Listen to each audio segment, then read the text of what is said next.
ومن يضلل فلا هادي له أشهد أن لا إله إلا الله وحده لا شريك له وأشهد أن محمدا عبده ورسوله لا نبي بعده اللهم صل وسلم على نبينا محمد وعلى آله وصحبه أجمعين. قال الله تعالى يا أيها الذين آمنوا اتقوا الله حق تقاته ولا تموتن إلا وأنتم مسلمون. أما بعد.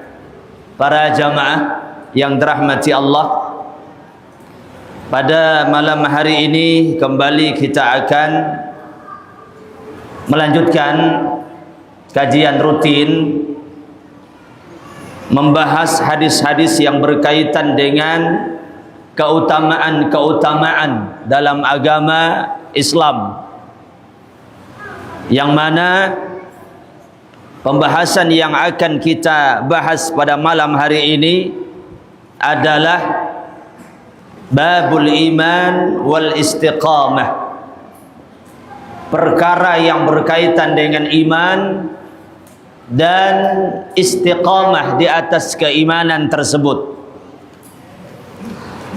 Berangkat dari hadis yang ke-16 yang disebutkan dan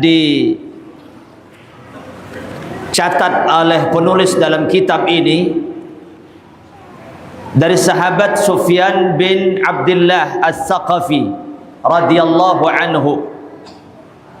Qala, beliau berkata, qultu ya Rasulullah, qul li fil islami qawlan la as'alu anhu ahadan ba'daka. Qala qul amantu billahi fastaqim. Rawahu Muslim. Dari sahabat Sufyan bin Abdullah As-Saqafi, semoga Allah meridhoinya, dia berkata, aku berkata kepada Rasul sallallahu alaihi wasallam, wahai Rasulullah, sampaikanlah kepadaku tentang sesuatu yang ada dalam agama Islam yang aku tidak akan lagi bertanya kepada selain daripada engkau. Sampaikan kepadaku sesuatu dalam agama Islam, qaulan, sesuatu dalam agama Islam, sebuah perkataan atau sebuah wasiat yang aku tidak akan lagi bertanya kepada yang lain. Maka Rasulullah sallallahu alaihi wasallam mengatakan, qul, katakanlah, amantu billah fastaqim, aku beriman kepada Allah Subhanahu wa taala dan istiqamahlah dengan iman tersebut. Hadisnya sahih, Imam Muslim meriwayatkan. Para jamaah yang dirahmati Allah Subhanahu wa taala, dalam hadis ini sahabat Sufyan Ats-Tsaqafi mendatangi Rasulullah sallallahu alaihi wasallam dan meminta kepada Nabi sallallahu alaihi wasallam menyampaikan sesuatu yang berharga, sesuatu yang sangat penting dalam agama Islam. Bahkan beliau katakan fil islami qaulan, sesuatu dalam agama Islam yang sangat penting. Kata-kata qaulan ini menunjukkan sesuatu ini jami' mani', sesuatu yang terkumpul kebaikan-kebaikan yang ada di situ. Karena makna dari jami' mani' itu adalah mengumpulkan berbagai macam kebaikan lalu membuang atau meninggalkan sesuatu yang tidak masuk dalam kategori kebaikan tersebut. Itu yang dimaksudkan dengan jami' mani'. Jadi ucapan ini diharapkan adalah perkataan yang ringkas tapi padat, perkataan yang sangat berharga dan sangat bernilai, yang harus dipegang dan diamalkan dalam hidup dan kehidupan sehari-hari. Maka Nabi sallallahu alaihi wasallam menyampaikan kepada beliau, dan benar perkataan yang disampaikan oleh Nabi ringkas tapi padat. Rasul sallallahu alaihi wasallam mengatakan, amantu billah, qul, katakanlah aku beriman kepada Allah, fastaqim, lalu istiqamahlah dengan keimanan tersebut. Dari hadis ini para jamaah ada beberapa faedah yang akan kita dapatkan dan akan kita kaji. Kemudian dengan itu nanti kita akan mengambil beberapa manfaat-manfaat insyaallah yang berkaitan dengan masalah iman dan istiqamah. Yang pertama, dalam hadis yang mulia ini menunjukkan bagaimana para sahabat, mereka adalah orang-orang yang semangat dalam menuntut ilmu. Dan itu terbukti salah satunya dalam hadis ini, bagaimana seorang sahabat yang bernama Sufyan Ats-Tsaqafi mendatangi Rasul sallallahu alaihi wasallam, bertanya kepada Nabi tentang sesuatu, dan tentu ini berkaitan dengan masalah ilmu yang sangat-sangat penting. Semangat para sahabat dalam menuntut ilmu, semangat para sahabat untuk mendapatkan kebaikan. Dan kasusnya itu tidak hanya hadis ini, banyak kasus-kasus yang lain. Sahabat datang kepada Nabi, kadang-kadang satu orang, dua orang, kadang-kadang mereka berkelompok mendatangi Rasulullah sallallahu alaihi wasallam. Kadang-kadang juga mereka tidak pernah meninggalkan majlis bersama Rasul. Kadang-kadang mereka terus terbawa oleh keinginan supaya mendapatkan pengetahuan dari Nabi. Lalu kadang-kadang mereka simpan 2-3 hari, lalu setelah itu mereka mendatangi Nabi, lalu mereka sampaikan apa maksud-maksud mereka untuk mengetahui sesuatu yang masih belum mereka mengetahui.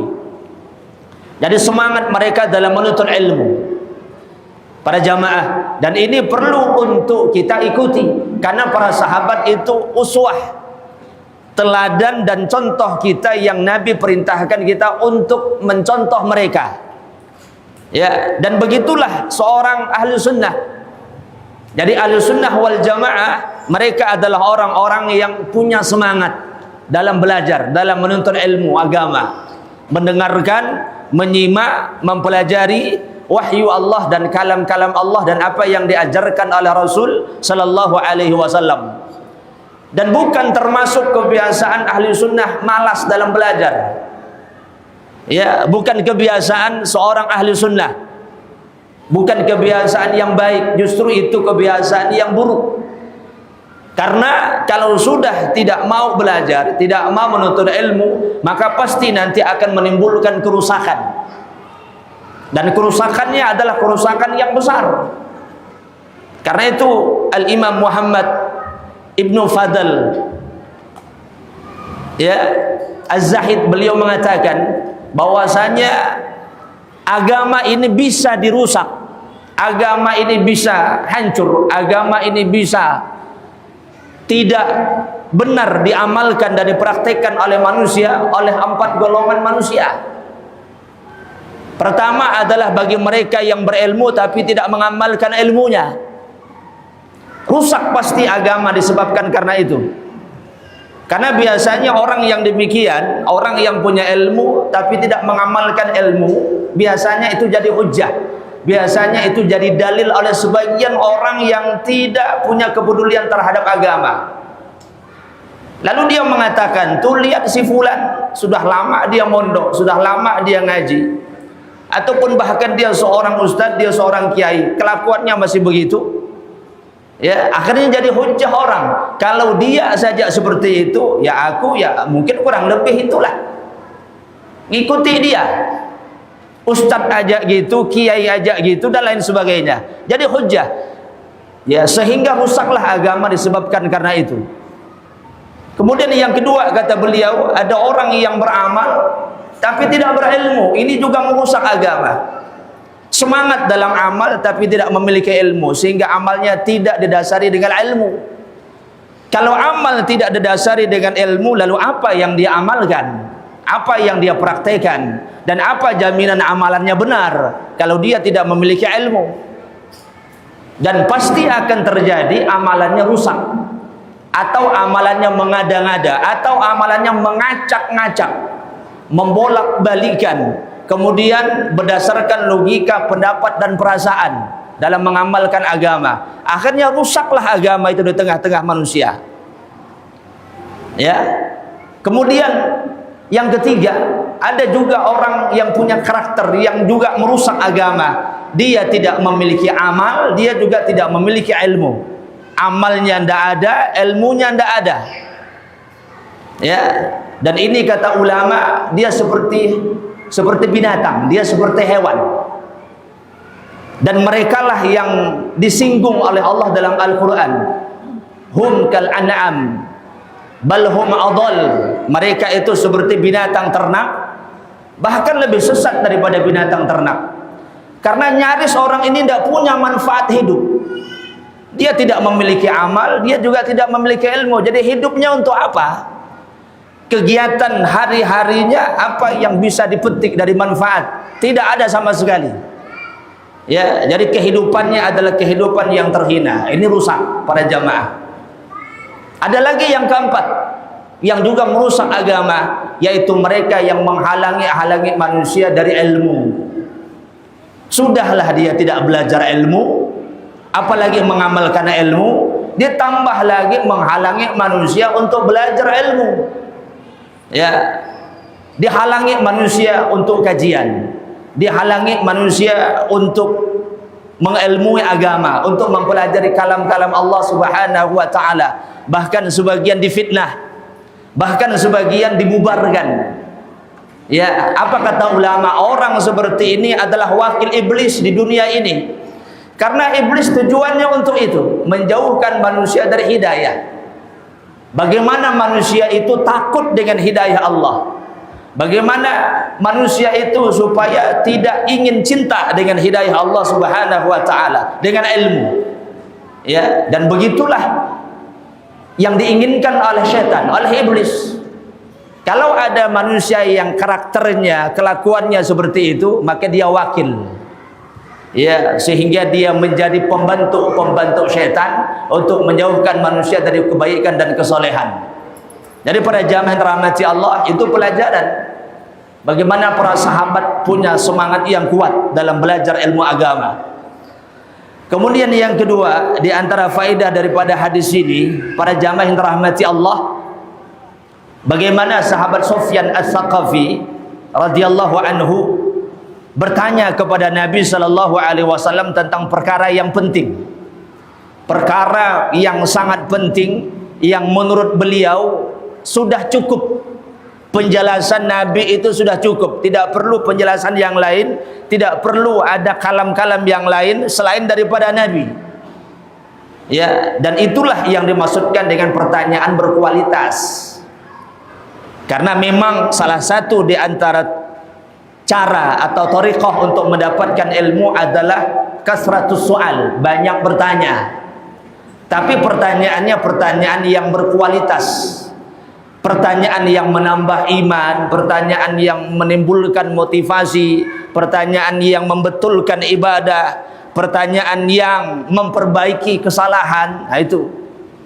Ya, karena walaupun kita diperintahkan bertanya, apabila kita tidak tahu, tapi pertanyaannya berkualitas. Sebagaimana para sahabat, pertanyaannya pun berkualitas.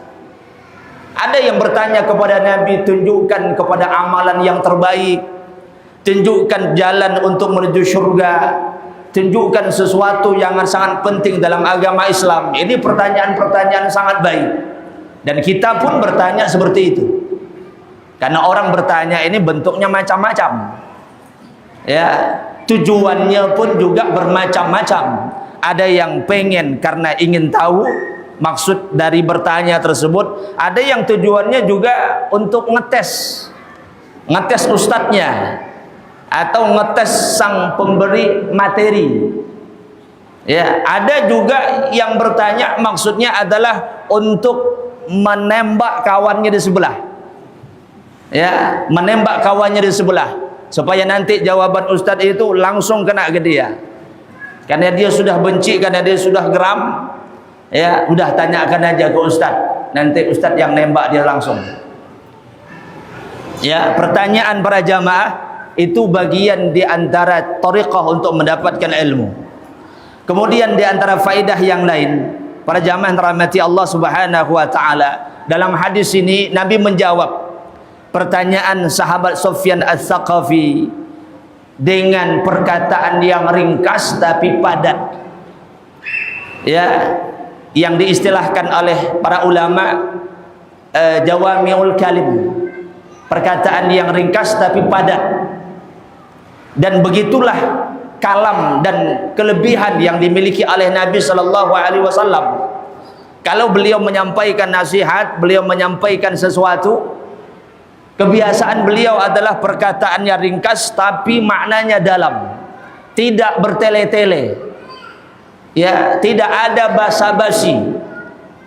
Ya, tidak juga ada ucapan yang sia-sia, kalimat-kalimat yang sia-sia. Ucapannya ringkas tapi maknanya dalam. Dan itu diantara kelebihan yang Allah anugerahkan kepada Rasul sallallahu alaihi wasallam. Ya, dan kadang-kadang memang jauh berbeda dengan kita. Kadang-kadang ucapan kita ini sebenarnya tujuannya cuma satu, yaitu minjam duit, tapi bertele-tele. Ada mukadimah dulu, lakak mukadimah, ada sedikit pujian sanjungan, dibawa ke sana kemari. Kita nunggu apa tujuan dia ini sebenarnya. Ya, 2 jam 3 jam baru nampak apa tujuannya. Ternyata dia nak minjam duit. Ya, bertele-tele sehingga membazir kata-kata. Dan kadang-kadang ucapan-ucapan tersebut ada ucapan-ucapan yang tidak berfaedah pun juga disampaikan, ataupun ucapan-ucapan yang dusta bahkan. Subhanallah, di antara kelebihan Rasul, ucapannya adalah ringkas tapi memiliki makna yang dalam. Apa kata beliau? Qul amantu billah fastaqim. Itu saja. Katakan aku beriman kepada Allah dan istiqomahlah di dalamnya. Kemudian para jamaah yang dirahmati Allah Subhanahu wa taala, berkaitan dengan masalah hadis ini, Nabi sallallahu alaihi wasallam memerintahkan kepada Sufyan Ats-Tsaqafi, dan ini di antara faedah yang berikutnya, untuk senantiasa mengucapkan kata-kata iman, lalu setelah itu istiqomahlah dengan keimanan. Kalau masalah keimanan sudah kita bahas pada hadis-hadis yang lalu. Ya, konsekuensi iman, makna daripada iman, hakikat daripada iman. Dan kita boleh mengatakan amantu billah, aku beriman kepada Allah. Saya beriman kepada Allah Subhanahu wa taala, insyaallah. Ya, kata-kata insyaallah adalah tujuannya tidak memberikan sebuah tazkiyah, sebuah penyucian, karena kita akui bahwasanya iman kita ada cacatnya. Kita sering bermaksiat kepada Allah, ada bagian-bagian yang tidak sempurna dalam melaksanakan nilai-nilai keimanan. Tapi tetap kita katakan amantu billah, aku beriman kepada Allah Subhanahu wa taala. Lalu setelah itu Nabi berpesan, istiqomahlah dalam iman tersebut. Dan berkaitan dengan masalah iman, atau berkaitan juga dengan masalah istiqomah setelah iman, ini faedahnya dan keutamaannya sangat besar. Dan ini yang akan kita sebutkan, yang merupakan keutamaan terbesar dalam istiqomah dalam iman. Apa yang dimaksudkan dengan istiqomah itu? Istiqomah itu secara bahasa, kata ulama, adalah i'tidal. Artinya adalah lurus. Sesuatu yang lurus, jalan yang lurus. Itu makna daripada istiqomah. Sebagian ulama mengatakan, di antaranya Imam Ibnu Hajar Asqalani rahimahullahu taala, makna istiqomah itu adalah orang yang berjalan di atas shiratal mustaqim. Dia tidak melenceng ke kanan, dia tidak melenceng ke kiri, dia lurus di atas jalan yang ditetapkan oleh Allah Subhanahu wa taala. Itu makna daripada istiqomah. Sebagian lagi ulama mengatakan makna istiqomah itu adalah tetap berada pada posisi kewajiban yang ditunaikan dan tidak mengurangi kewajiban tersebut. Jadi kalau seandainya ada orang mengurangi kewajiban atau kewajiban yang tidak sempurna atau dia tinggalkan kewajiban, maka dia dikatakan orang yang tidak istiqomah. Ada orang solat 5 waktu tapi tinggal 1 waktu, maka dia dikatakan orang yang tidak istiqomah. Ada seorang wanita, seorang akhwat tidak menutup aurat, maka dia dikatakan orang yang tidak istiqomah. Ada seseorang yang tidak menunaikan zakat, maka dia dikatakan orang yang tidak istiqomah. Jadi setiap segala hal yang mengurangi nilai-nilai kewajiban dalam agama ini, maka orang ini dikatakan orang yang tidak istiqomah. Maka istiqomah itu sebaliknya, orang yang tetap berada di atas kebaikan, yang selalu menunaikan kewajiban yang Allah Subhanahu wa taala wajibkan untuknya. Ya, itu definisi sederhana dan mudah yang dijelaskan oleh para ulama makna daripada istiqomah. Dan istiqomah itu para jamaah mudah memang diucapkan tapi berat diamalkan. Ya, dia sesuatu yang mudah untuk kita tulis di tulisan, mudah untuk kita ucapkan dan kita perintahkan, tapi berat untuk diamalkan. Beratnya istiqomah itu diakui langsung oleh Nabi sallallahu alaihi wasallam. Nabi pun juga merasa berat untuk mengamalkan keistiqomahan tersebut. Jadi tidak hanya kita, Nabi pun juga merasa berat. Para jamaah yang dirahmati Allah, makanya Allah Subhanahu wa taala memerintahkan Nabi untuk istiqomah. Nabi saja Allah perintahkan, apalagi kita. Allah Subhanahu wa taala berfirman dalam surah Hud ayat yang ke-12, fastaqim kama umirta. Wahai Rasul, istiqamahlah engkau sebagaimana yang Allah perintahkan kepadamu. Satu sisi kita harus menjaga ketenangan dalam Islam, posisi kita sebagai orang Islam taat, tapi ketaatan tersebut sesuai dengan apa yang Allah perintahkan, bukan sesuai dengan hawa nafsu kita, bukan sesuai dengan pendapat ataupun sesuai dengan logika kita, ya, atau sesuai dengan kemauan kita, tapi dia harus sesuai dengan apa yang Allah kehendaki.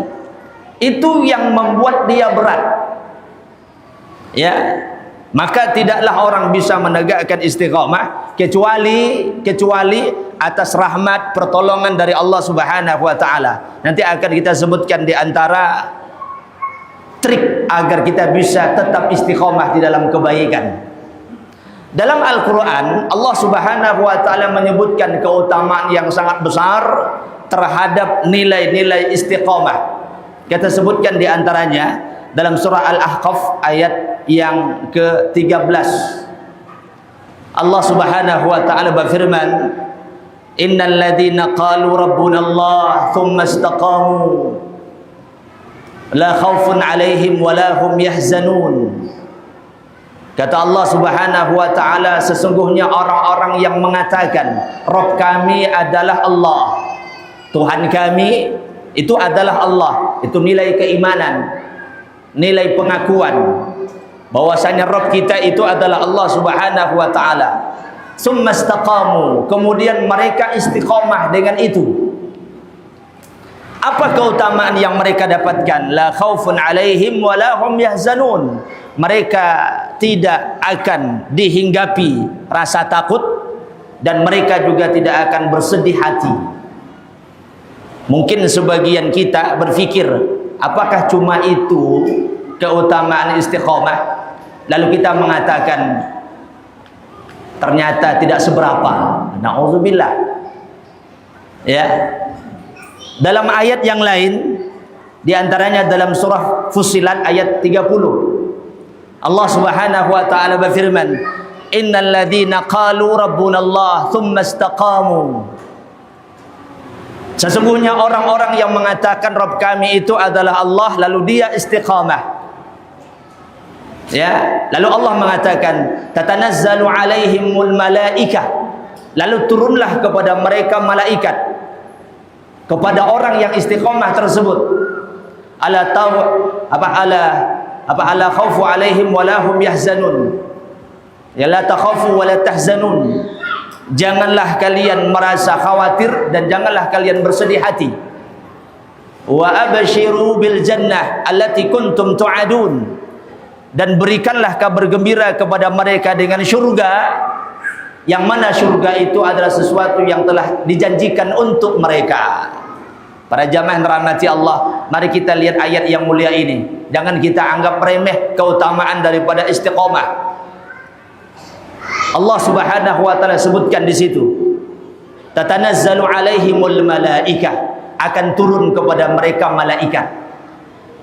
Kata para ulama, malaikat turun kepada orang yang istiqomah itu pada 3 keadaan. Jadi bahasa ini bukan bahasa isyarat atau bahasa simbolis, bukan. Ini hakikat sebenarnya malaikat turun kepadanya. Kepada siapa? Kepada orang yang istiqomah. Kapan malaikat itu turun kepada orang yang istiqomah? Pada 3 keadaan. Pertama, ketika orang itu akan wafat, akan meninggal dunia. Yang ketiga, pada saat orang itu di alam barzakh, sudah di alam kubur, di alam barzakh. Dan yang ketiga, ketika orang tersebut dibangkitkan nanti pada yaumul qiyamah. Subhanallah. Apa tujuan malaikat tersebut datang kepada orang itu, orang yang istiqomah pada 3 kondisi dan 3 keadaan itu? Untuk menyampaikan berita, untuk menyampaikan sesuatu yang ditunggu-tunggu dengan sebuah keindahan. Alla takhafu wa la tahzanu. Jangan kau takut dan jangan bersedih hati. Malaikat itu datang pada saat orang ini akan meninggal dunia, akan wafat. Jadi dia mendapatkan kabar kebaikan dari Allah disampaikan oleh malaikat. Karena orang yang bakal mati, para jamaah yang dirahmati Allah, atau orang yang akan yakin bahwasanya dia akan mati saat itu, meninggal wafat saat itu, ada 2 hal yang menyerang dia. Pertama rasa takut, yang kedua sedih. Ya, dia takut apa yang akan bakal terjadi setelah kematian. Jadi setelah roh saya dicabut ini, nanti di alam barzakh nanti apa yang terjadi? Bagaimana nasib saya? Yang kedua, dia merasa sedih. Sedih dengan keluarga yang akan dia tinggalkan, anak, istrinya, keluarganya yang dia cintai. Datanglah malaikat menghiburnya. Ya, alla takhafu wa la tahzanu. Kau jangan sedih terhadap keluarga yang engkau tinggalkan. Karena apa? Karena keluargamu sudah diurus oleh Allah. Itu urusan Allah Subhanahu wa ta'ala. Allah yang akan mengurus mereka, Allah yang akan selamatkan mereka, dan Allah Subhanahu wa ta'ala yang akan membimbing mereka. Semuanya diserahkan kepada Allah. Mendengarkan itu hatinya tenang. Ya. Kemudian jangan juga engkau merasa takut setelah kematian, karena engkau sudah diamankan oleh Allah Subhanahu wa ta'ala. Engkau termasuk orang-orang yang aman, orang-orang yang dirahmati oleh Allah Subhanahu wa ta'ala, orang-orang yang diselamatkan oleh Allah. Jadi yang ditinggalkan dia merasa aman, sesuatu yang akan dia dihadapi dia pun juga merasa aman, tenang hatinya dalam keadaan kebaikan. Ya. Dan semoga Allah Subhanahu wa ta'ala mengaruniakan kepada kita kalam-kalam ini nanti setelah atau nanti ketika akan kita meninggal dunia, yang menenangkan jiwa dan hati kita, sehingga Allah katakan, ya ayyatuhan nafsul mutmainnah, wahai jiwa yang tenang. Ketenangan itu disampaikan oleh Allah melalui malaikatnya. Jangan bersedih dan jangan khawatir. Ya. Begitu juga nanti ketika dia di alam barzakh, diamankan dengan ucapan tersebut. Dan begitu juga nanti dia akan dibangkitkan oleh Allah di mahsyar pada yaumul qiyamah. Lalu diberikan kabar gembira kepadanya, wa abshiru bil jannah. Berikan, sampaikan kabar gembira kepadanya, yaitu surga Allah Subhanahu wa ta'ala. Dan ini ya para jamaah keutamaan yang sangat besar bagi orang-orang yang menegakkan keistiqomahan dalam hidup dan kehidupan. Baik, para jamaah, Bagaimana cara kita untuk agar bisa menegakkan keistiqomahan dalam hidup dan kehidupan kita dalam beragama? Ada beberapa hal yang harus kita lakukan. Pada kesempatan ini kita sebutkan 3 saja. Dan ini merupakan kunci utama untuk bisa istiqomah. Yang pertama adalah bergaul, berteman dengan orang-orang yang saleh. Cari teman-teman yang baik, teman-teman yang saleh. Hadis masalah teman, pengaruhnya itu sudah sering kita dengar. Nabi SAW bersabda, al-mar'u ala dini khalilih. Seseorang itu tergantung bagaimana dan kepada siapa dia berteman. Ya, kalau seandainya temannya adalah teman yang baik, maka insyaallah dia akan mengarah kepada kebaikan. Kalau temannya rusak, maka dia pun juga akan mengarah kepada kerusakan. Dalam hadis Abu Musa al-Asy'ari itu disebutkan, kata Nabi SAW dengan sebuah permisalan, seseorang yang berteman dengan orang yang baik seperti orang yang dekat dengan minyak wangi atau orang penjual minyak wangi. Walaupun mungkin dia tidak punya minyak wangi dan tidak beli, kalau sudah dekat, ya paling tidak dibarik lah. Cobalah tuh, coba, dapat. Ya.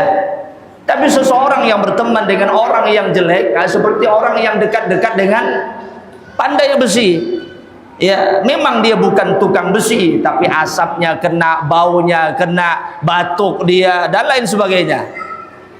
Maka berteman dengan orang soleh ini adalah merupakan kunci untuk bisa istiqomah.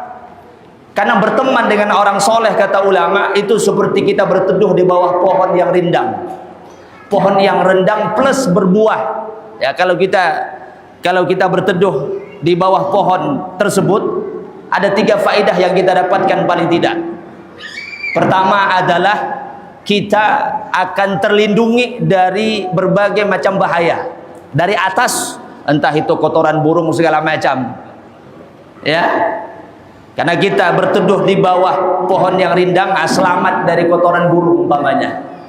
Artinya berteman dengan orang yang baik, kita akan selamat dan terlindungi dari hal-hal keburukan. Karena teman kita akan menegur kita kalau kita salah, mengarahkan kita kalau kita keliru, dan mungkin mengajari kita kalau kita tidak tahu.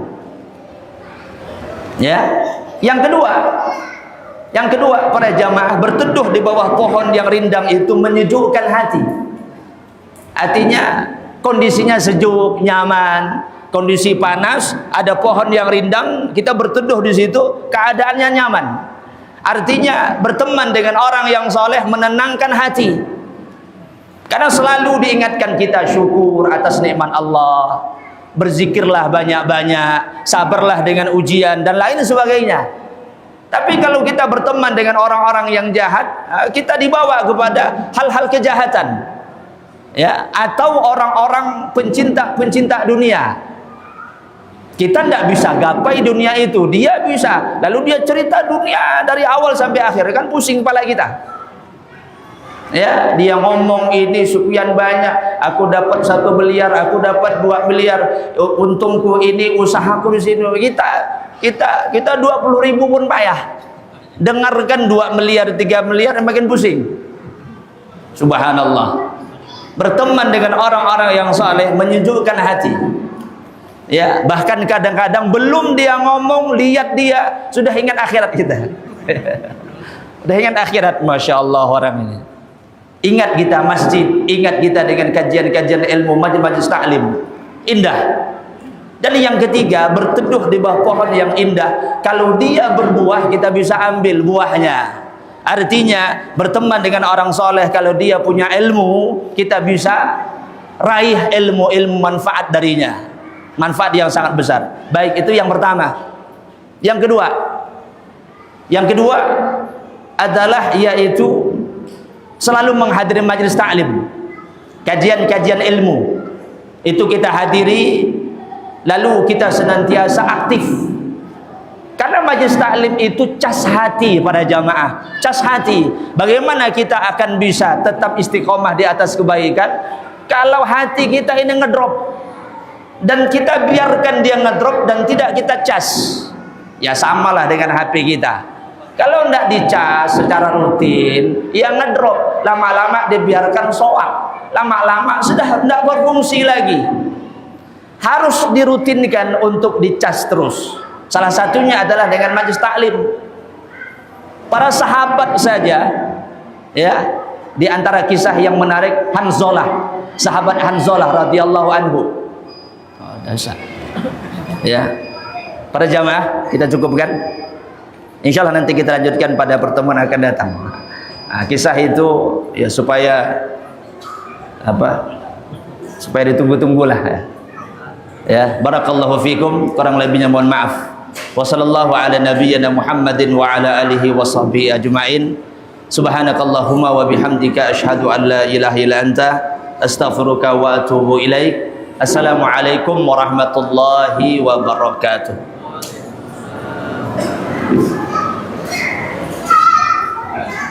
Yeah.